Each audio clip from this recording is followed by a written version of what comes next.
অনেক রাত গেছে, সারা রাত কান্না করছি, অনেক কাজ পাবার কথা পাই নাই, অনেক কাজে দেখেছি সিন্ডিকেটের কারণে কাজটা আমি করতে পারিনি কোয়ালিটি থাকলেও। আপনার জার্নিটা যদি আমরা শুরু থেকে এই পর্যন্ত দেখি, আমি বলছিলাম শুরুতেই যে কিছু কিছু মানুষকে এক্সট্রা এফোর্ট দিতে হয় নিজেদেরকে প্রুভ করবার জন্য, এবং আমাদের সমাজে এখনও এমন একটা ব্যবস্থা বা আমাদের সিস্টেমটা, আমাদের মেন্টালিটি অথবা আমাদের যেই দেখার পরিধি, সেটা এখনো পর্যন্ত তেমন যে মেয়েদেরকে আসলে আরেকটু ডাবল এফোর্টই দিতে হয়, একটু জাস্ট রিকগনিশন বা অ্যাকনলেজমেন্টের জন্য। So miss universe Bangladesh cross করে যখন আপনি বাংলাদেশকে রিপ্রেজেন্ট করার জন্য দেশের বাইরে গেলেন, সেখানকার জার্নিটা আমরা হয়তো বা সোশ্যাল মিডিয়াতে দেখেছি, আপনার গ্ল্যামারাস সাইডগুলো দেখেছি, কিভাবে আপনি প্রেজেন্ট করছেন নিজেকে সেটা দেখেছি, বাট সেটার পেছনের স্ট্রাগলটা আমরা একটু জানতে চাই। তারও আগে যদি আমি জিজ্ঞাসা করতে চাই, আজকে যে তানজিয়া জামান মিথিলাকে আমরা দেখছি, তাকে তৈরি করতে হার্ডওয়ার্ক কত করতে হয়েছে এবং কি কি জায়গাগুলো আসলে মাথায় রাখতে হয়েছে?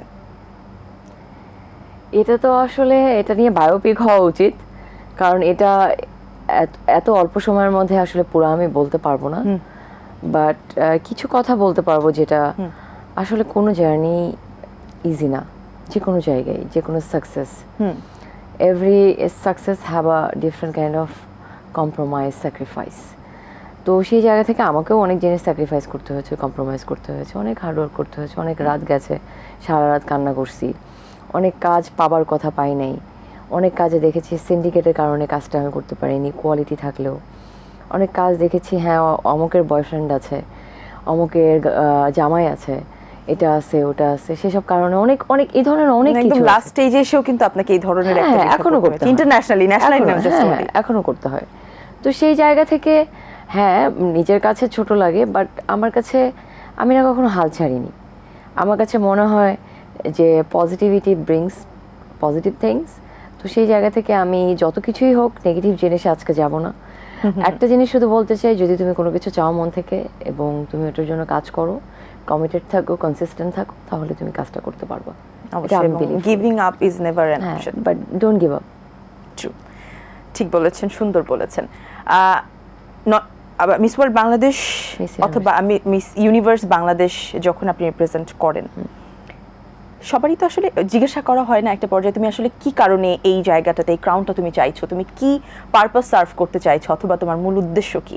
তো সেই জায়গা থেকে আপনার কাছে একটু জানতে চাই যে এই যে একটা প্ল্যাটফর্মে আপনি দাঁড়িয়েছেন, রিপ্রেজেন্ট করেছেন বাংলাদেশকে, কোন উদ্দেশ্য নিয়ে, কি জিনিসটাতে আপনি চেঞ্জ আনতে চান, বা তেমন সুযোগও যদি পান তাহলে কোন জিনিসটাতে সবার আগে চেঞ্জ আনবেন আমাদের সোসাইটিতে?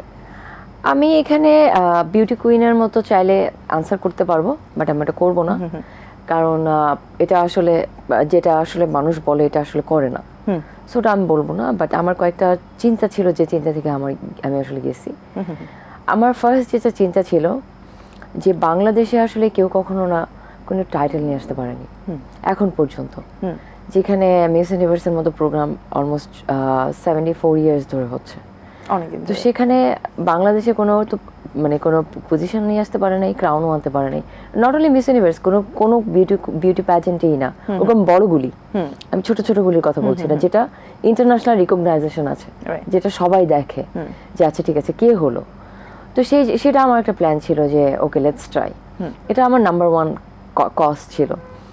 নাম্বার 2 ছিল, আমি যেহেতু অনেক দিন ধরে আমি আমার নিজের একটা এনজিও টাইপ আছে, যেটা রাইজিং স্টার চ্যারিটি, যেটার আন্ডারে আমি কাজ করছি মোর দ্যান 10 ইয়ার্স, এবং সেখানে ওই থ্রু দিয়ে আমি কিন্তু অনেক মানুষকে অনেক হেল্প করি। মানে আমি যেটা ইনকাম করি, হ্যাঁ আমার কন্ট্রিবিউশন। মাঝে মাঝে যদি দেখি খুব বড় কোনো প্যান্ডেমিক হচ্ছে বা বন্যা হচ্ছে বা কোনো ঝামেলা হচ্ছে, তখন আমি আমার কিছু ফ্রেন্ডস আছে ওদেরকেও বলি যে কিছু কন্ট্রিবিউট করো, ওখান থেকে চেষ্টা করি।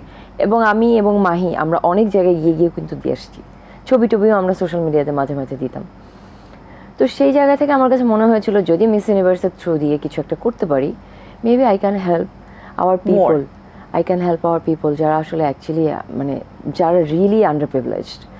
এবং সেই জায়গা থেকে আমার কাছে মনে হয়েছিল Bangladesh as a third world country, যেখানে আমাদের ডেভেলপমেন্ট হচ্ছে না, পলিটিক্যাল সিচুয়েশন এমন, এবং মেয়েদের কোনো ভয়েস নেই। সব থেকে বড় যে জিনিস, একটা মেয়েকে অনেক সাফার করতে হয়, বেশি পড়াশোনা করলেও কথা শুনতে হয় যে মেয়ে শিক্ষিত, বিয়ে করা যাবে না, বেশি শিক্ষিত, বেশি কম শিক্ষিত হলো না, না মেয়ে পড়াশোনা করতে জানে না, ছেলে মেয়ে মানুষ করবে কে। পুরো এমন একটা জিনিস যে মেয়েদেরকেই সব জিনিসটার পুরা ওজনটা মেয়েদের উপর দেওয়া হয়।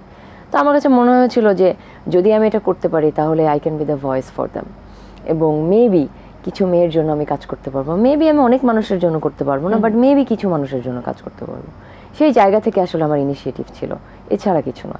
সেটাকে আপনি অর্জন করতে পেরেছেন, সেই জায়গাটা, সেই ভয়েসটা বা সেই পাওয়ারটা? আমার যেহেতু আমি তো ভীষণ গোল ওরিয়েন্টেড, আমি ফার্স্ট হবার চিন্তাই করেছিলাম, এবং কোনো জায়গায় গেলে আমাদের জন্য আপনি কিন্তু প্রথমেই হয়েছেন।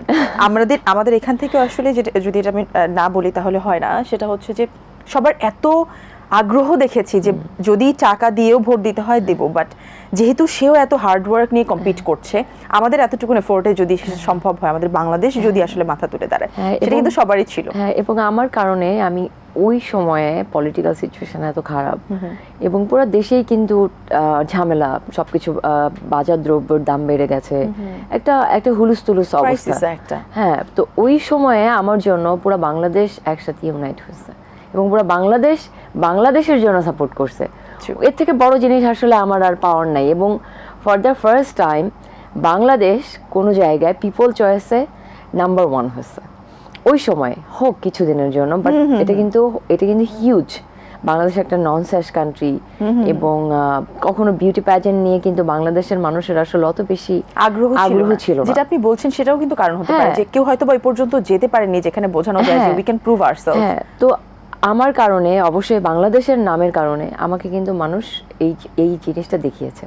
তো এটাও কিন্তু আসলে একটা নাম্বার 1 হওয়ার মতো, মানে বাঙালিকে আপনি একটা সময় পর্যন্ত একত্রিত করতে পেরেছেন, এটা আপনার একটা ক্রেডিট। হ্যাঁ, তো ওই জায়গা থেকে আমার আসলে কোনো ওরকম কষ্ট নাই, বাট স্টিল আমি 1 নাম্বারের জন্যই কাজ করেছিলাম। যদি হতাম তাহলে হয়তো অনেক কিছু করতে পারতাম, যেহেতু হয়নি। ওই যেটা বললাম, আমাদের জন্য আপনি 1 নম্বরই, এবং বিভিন্ন বিষয়, বিভিন্ন সেগমেন্টসে কিন্তু আপনি হাইলাইটেড হয়েছেন।